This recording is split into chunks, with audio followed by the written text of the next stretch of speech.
مع يعني الجو والحالة الصحية، مش الجو الطقس، لا يعني مع الحالة الصحية والجهاز التنفسي، وخاصة لدى الأطفال. وآخر الأبحاث التي كانت في 2017 وسوف يزاد عليها ويقدم المزيد من الأبحاث في مجال الجهاز التنفسي وتلوث الهواء. ومعنا عبر الهاتف الدكتور مجدي بدران، عضو الجمعية المصرية للحساسية والمناعة. وفي البداية صباح الخير يا دكتور، وكل سنة وحضرتك طيب. دكتور مجدي، يعني احنا في اول حلقة في عام 2018، وحبينا نشوف اخر ابحاث حضرتك في مجال امراض الحساسية والربو اللي حضرتك عملتها عشان نبدأ بيها العام الجديد. احنا لازم نقول ان ملوثات الهواء الجوي غير محسوسه، ما بنشوفهاش وممكن ما نحسهاش وملهاش طعم، ممكن تدخل لنا وتدخل بيوتنا واحنا مش دريانين بيها. اثنين، ان تركيز ملوثات الهواء بيزداد مع البروده، يبقى مش عايز حد يلبس شراب قصير عشان يقول ما فيش في السوق وانا متعود عليه من الصيف، او يجي ودنه ساعه او رقبته ساعه او ايده ساعه، او بيلبس ملابس خفيفه في صدره ساقع. الرطوبه بتزود اثار الملوثات الجويه، والرطوبه ممكن تدخلني في ازمات ربويه. بعد كده في تلوث الهواء بيزيد من احتياجات الاطفال خاصه في المستشفيات. يبقى الحل كل ما يكون في تلوث اعرف ان انا ممكن اطفال اللي عندهم نقص مناعه او عندهم مشاكل في الجهاز التنفسي هيدخلوا في المستشفى. يبقى نحط دي قاعده، يبقى هندفي انفسنا ونتحرك بسرعه وما نهملش الادويه. ولازم ما ننساش في حياتنا حاجه مهمه جدا في الشتاء، مش مضاد حيوي، لا مضاد فيروسي طبيعي، الا وهو الاعشاب. لازم الاعشاب ترجع في حياتنا تاني. يبقى نشرب الزعتر والبردقوش ونزود حاجه القرص اللي هقول لكم عليها في الاخر. بعد كده كمان ان احنا لازم نعرف ان في علاقه بين تلوث الهواء وامراض كثيره جدا، من ضمنها الاوتيزم كمان. يعني ممكن التلوث يجي من ضمنها ايه يا دكتور مجدي؟ الاوتيزم، التوحد. الاوتيزم، ليه علاقه بتلوث الهواء؟ ليه بقى؟ في علاقه بين غياب التواصل البصري واللفظ في الاطفال، واللي امهاتهم كانت بتعرض للتلوث خلال الحمل. التلوث خلال الحمل ممكن يؤدي الى اعاده برمجه الجنين ده نحو المعادن الثقيله اللي موجوده في الجو، او الجسيمات العالقه الموجوده في الجو، او الاشهر من كده السجاير والشيشه اللي في البيوت. والاخطر كمان بقى والجديد عملوه في 2018 مش بتطلع غاز اسمه اول اكسيد الكربون، بيبقى 5 اضعاف اللي بيطلع من السجاير. دي خطيره جدا. معنى كده ان اول اكسيد الكربون ده ممكن تاثيره يمتد 10 ساعات، ممكن يوصل للجنين ويقلل تدفق الدم في الجنين في المخ وفي الجسم بشكل عام، ويقلل وزنه ويدخله في حساسيه ويدخله في نقص مناعه. واحنا مش عشان هي كانت قاعده في مكان مثلا قعدنا في بنك مثلا، وكان القاعدين اللي جنبها في البنك بيدخلوا قدامها ساعه، يستمر الاثر ده 10 ساعات، يؤدي الى عواقب وخيمه في الجنين في المستقبل.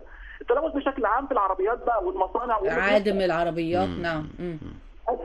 واللي بيحرقوا الفحم. وفي بعض البيوت هتلاقي مثلا زي التجمع ما شاء الله ده حي جديد والكلام ده، فبيجيبوا بعض الحراس او اللي هيتولوا حراسه العقار من مناطق ريفيه مش فاهمين حاجه، فبيجيبوا بردان يروح كل يوم بالليل يروح مولع الخشب، يضر كل سكان المنطقه ويجيب فحم فيطلع لي 300 ماده سامه ومحدش جريان ليه؟ عشان الثقافه مش واصله. يبقى هتوصل المعلومه. ايوه يا دكتور، بس المفروض الناس اللي هم يعني ساكنين في المكان، داخلين خارجين، شايفين بيعمل ده، المفروض ان هو يمنعوه. ان كان هو مش عارف لازم يبقى في حد عارف يقول له. انتوا بقى النهارده الدور ده في 2018 وصوت العرب والبرنامج الظريف اللي تقدموه ده هيقوم بالرساله دي. ما احنا بنحاول طبعا ان احنا نلقي الضوء، بس كلمه تلوث الهواء يعني كلمه واسعه ومطاطه. تلوث الهواء من حوالينا احنا بنعاني من حاجات كتيره يا دكتور، منها يعني عوادم السيارات، ومنها الحاجات الكثيره اللي حضرتك ذكرتها. لكن ازاي احنا هنقي هؤلاء الاطفال؟ يعني الطفل من اول ما بيصحى وينزل يركب باص المدرسة لغاية اما يرجع لبيته، ولغاية حتى داخل بيته بيتعرض لكم هائل من التلوث. يبقى الحل ان احنا نقلل من الكميات اللي بتطلع. يبقى اللي عنده عربيه يصلحها، اللي قدامه طريقين للمعامل بتاعه او المدرسه او الجامعه او البيت، طريق فيه شجر يمشي في الشارع اللي فيه شجر، ده هيمتص الغازات دي وهيمتص ثاني اكسيد الكربون وغيره.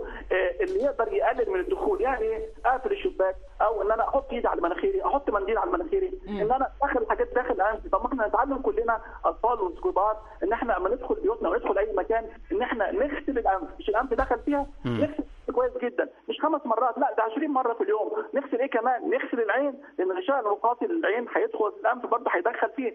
كمان نغرغر. يبقى عملنا ال3 فتحات دول، الانف والعين والفم، وغرغرنا كويس جدا. مش هيدخل حاجه نادرا جدا اللي هيدخل. وبعد كده الناس اللي عندها حساسيه تاخد الادويه، بس بعد كده ما نقول في البيوت بقى وفي الاماكن العامه وبشكل عام، قبل ما نقعد على المكتب، قبل ما نقعد على الترابيزه، اما ندخل بيوتنا نمسح الارضيات اللي انا يبقى الارض اللي تحت رجلي واللي تحت ايد الترابيزه وايد اللاب والكمبيوتر وايد الاسانسير، كل حاجه هلمسها امسحها بقطعه مبلله بميه. هو طبعا يعني ده صعب جدا ان هو يتطبق يا دكتور مجدي، يعني الناس طبعا في خلال حياتها اليوميه مش يعني دي امنيه من الامنيات اللي الدكتور مجدي عايزها. هي طبعا احنا نفسنا نعيش في المدينه الفاضله زي ما الدكتور مجدي بيقول، ده كويس قوي، لكن محتاجين وعي بقى. يعني التوعيه اللي احنا بنحاول نقدمها للناس هي دي اللي هتوصلنا للي حضرتك بتقول.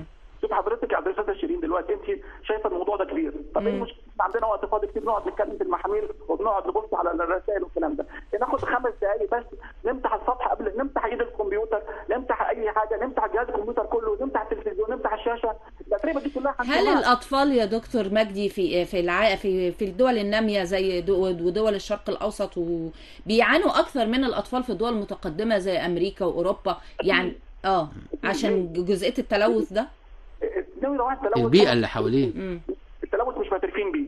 نمرة 2 ما فيش ثقافه الوقايه، واحنا دلوقتي ما انا بقول الكلام ده للناس واللي بيطبقوا بردا وسلاما. هو الناس اللي انا اعرفهم والناس اللي بيحضروا لي محاضرات واللي بيتابعوني في البرامج والمرضى والطلبه ما بيطبقوا كده، يقول لك دكتور مجدي، في ناس تقول لي 13 سنه يا دكتور مجدي ولا جاتنا بلد ولا انفلونزا ولا بناخد دواء، دي هي سهله اللي بيسمعوا الكلام يا دكتور مجدي.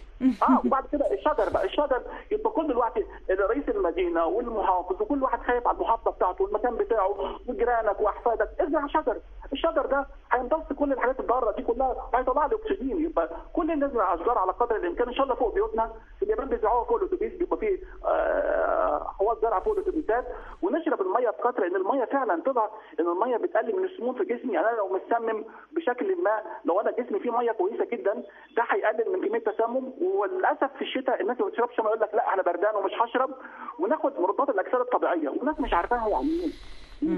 دي موجوده في الفاكهه والخضروات الطازجه والاعشاب الطازجه والخضروات الورقيه، لو خدناها هناخد 5000 ماده تحمي الاجيال الجديده من المشاكل التلوث دي كلها.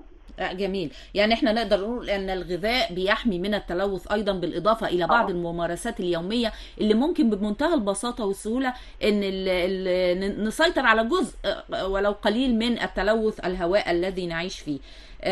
احنا بنشكر حضرتك جدا الدكتور مجدي بدران، عضو الجمعيه المصريه للحساسيه والمناعه، وان شاء الله في 2018 يكون في الجو نقدر ان احنا نسيطر عليه من خلال زراعه بعض الاشجار وبعض الغذاء الصحي الجيد باذن الله.